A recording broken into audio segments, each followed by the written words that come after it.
So beginning with Professor Robert Hill, thank you so much for joining me today.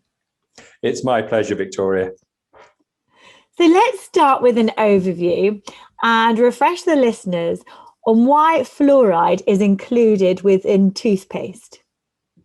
Okay, if you look at this first slide, caries and eating habits, particularly people who have a grazing eating, drinking habit, then the pH in the mouth will fluctuate from just above 7. And on consumption of a sugary drink, for example, metabolism of the sugars by bacteria to produce acids, that will result in a drop in the pH. And during this drop in the pH, if the pH drops below 5.5, then the hydroxyapatite of the enamel starts to dissolve. And when the pH comes back above about 6, it will start to remineralize. But one of the big advantages of fluoride is it dissolves fluorapatite, it forms fluorapatite, and the fluorapatite dissolves at about a unit of pH lower than that of hydroxyapatite. And that's shown by the blue line on this diagram.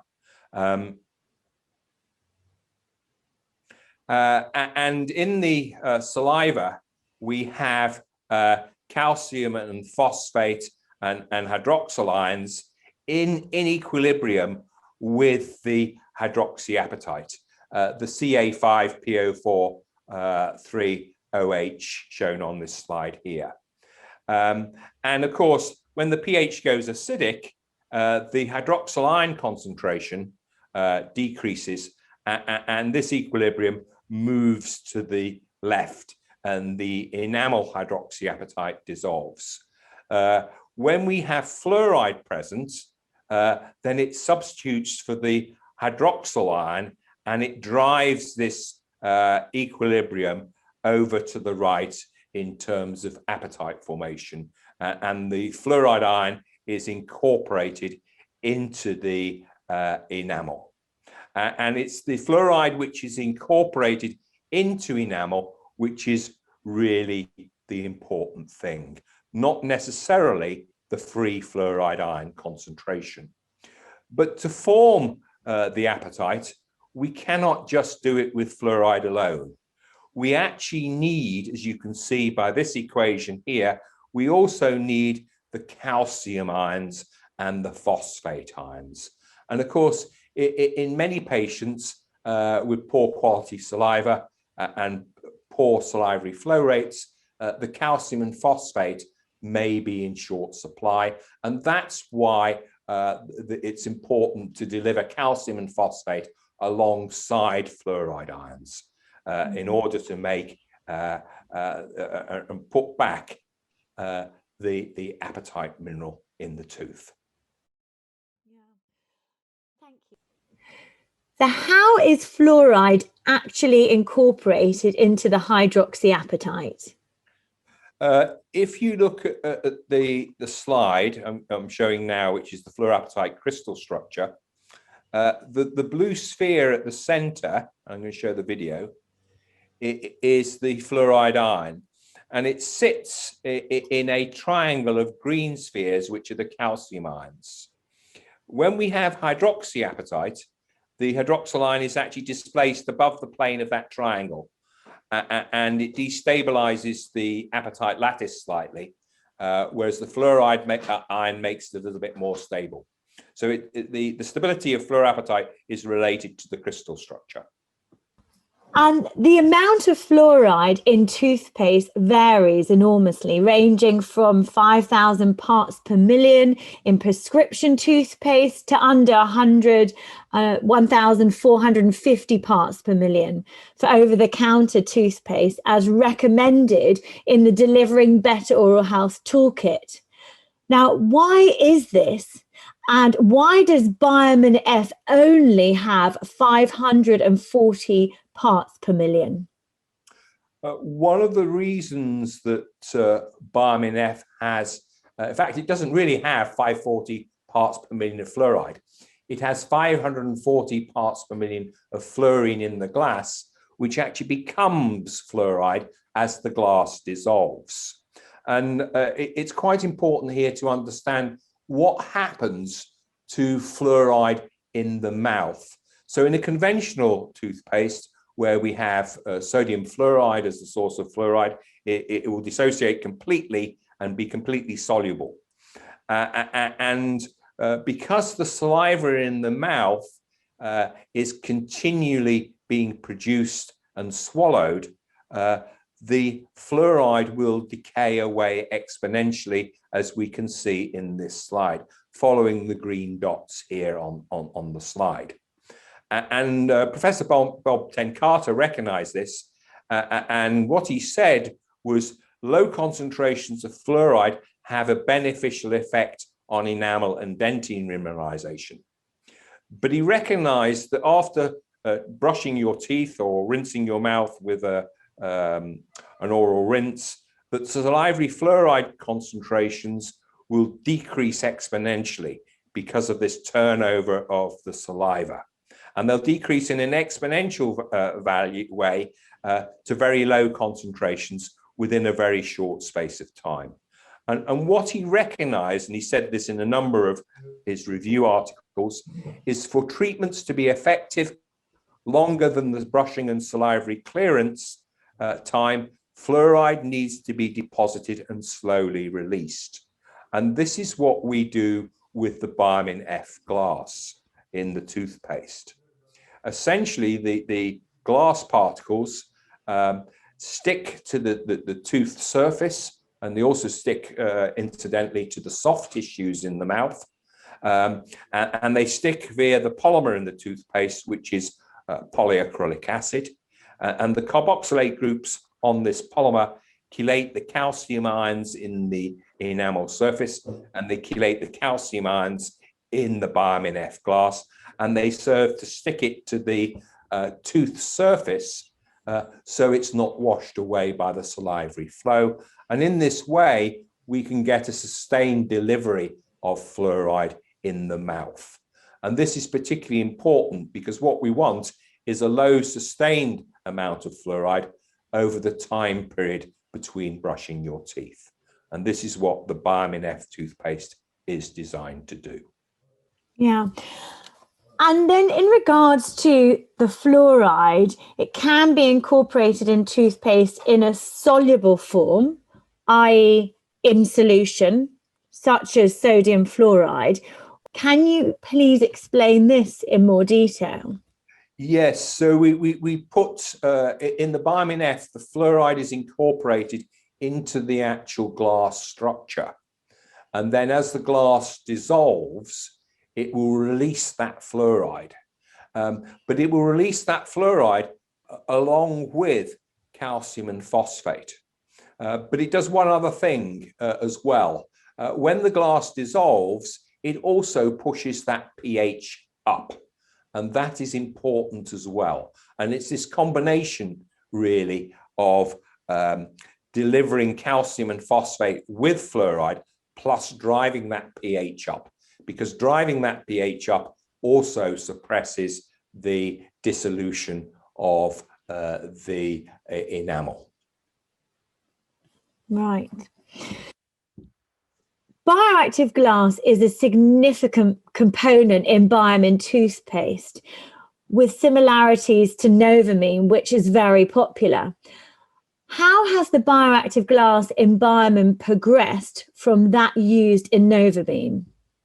The big difference is that we have fluoride actually in the glass with the BioMinF, but it also has a higher phosphate content within the glass. And we need a higher phosphate content to drive that remineralisation process and to form more apatite. It also has a smaller particle size, and that is important with regard to occlusion of the dentinal tubules in treating dentine hypersensitivity. It's important to note that the Novamine glass that's used in the Sensodyne Repair and Protect was actually developed as a bone substitute. It was never, ever intended to be used as a toothpaste. And it's surprising, really, how well it works. That in fact, that it even works at all as a toothpaste. When Larry Hench, who was the developer of the 45S5 Novamin glass, developed it, he never envisaged it being used in a toothpaste formulation. But the BioMinF, in contrast, is designed and optimized specifically for toothpastes. So I understand that 6 clinical trials have taken place, plus many case studies from both clinicians and patients, which convey the efficacy of BioMin. In regards to best practice, what research should we be looking at as the supporting evidence for BioMin in vitro and in vivo?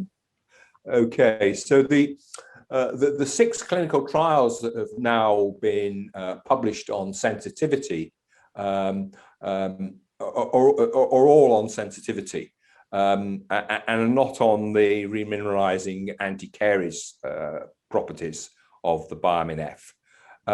We have very strong data for the efficacy of BioMinF for treating dentine hypersensitivity. We also have very nice in vitro laboratory data. And on this slide, we're looking at the ability of the BioMinF to occlude dentinal tubules. So over on the left here, we have the open dentinal tubules. And then in the middle, we have after brushing with the BioMinF toothpaste and immersing it in artificial saliva. And you can see that the tubules have reduced in size, or in many cases completely occluded. And it's these holes in the dentine, these dentinal tubules and fluid flow in them, which triggers the pain sensation in dentine hypersensitivity. But perhaps more importantly, because the BioMinF forms fluorapatite as opposed to hydroxyapatite, it is much more resistant come an acid challenge. So it's much more durable. The occlusion stays. And in fact, if you look at the final slide here, where it's been exposed to an acid challenge, the tubal occlusion it is even better still. In terms of remineralization, we have a lot of in vitro studies published, and this is some data from ourselves where we look at the remineralization rates of BioMinF compared to other toothpastes, remineralizing pastes. So here in the light green, for example, we have the remineralization rate with BioMinF. And then over on the far right, we have the remineralization with artificial saliva. The saliva at pH 7 will result in remineralization. And then we have the remineralization of the Sensodyne Repair and Protect, which is pretty good. It's about twice that of the artificial saliva. And we also have MI Paste and MI Paste Plus, which some people may know as Tooth Mousse and Tooth Mousse Plus, the ACP technology from GC in Australia. And these also have a better remineralizing potential than artificial saliva. But you can see that in vitro, certainly, the BioMinF outperforms all these. We still need clinical data, particularly for caries, and it'd be nice to have a full-blown random controlled trial for caries. But this is a very expensive option, and even the very large companies are not doing these trials anymore because of the very high costs, which run into many millions of pounds. And from a user's perspective, how can the performance of BioMinF toothpaste be optimized for the intended effects in the mouth? The composition and the performance of BioMinF have been pretty well optimized in the laboratory. I would say that we can't probably optimize it any more than where we are at the moment. And also, I understand by not rinsing out after brushing, that's also key for the patients. Yes, so from a consumer point of view, one of the big issues with even conventional fluoride toothpastes Exactly. is that the toothpaste is so strongly minted that it would be it's often unpleasant not to rinse after you brush, and the end result of that is probably depends on the figures you look at, but probably 80% of people rinse after brushing. The BioMinF toothpaste, it has a very mild flavor, and it's designed to discourage people from rinsing immediately after brushing. And that's important because it needs a little bit of time for the particles to stick to the tooth surface. And we don't want the particles to be washed away immediately. No, absolutely. That's what we're always encouraging as professionals. Please don't rinse. Now, Robert, there is also BioMin C as a fluoride-free alternative. Can you please explain the significance of the technology of BioMin C and how it works? Yes, so the BioMin C, it contains is a chlorine-containing glass.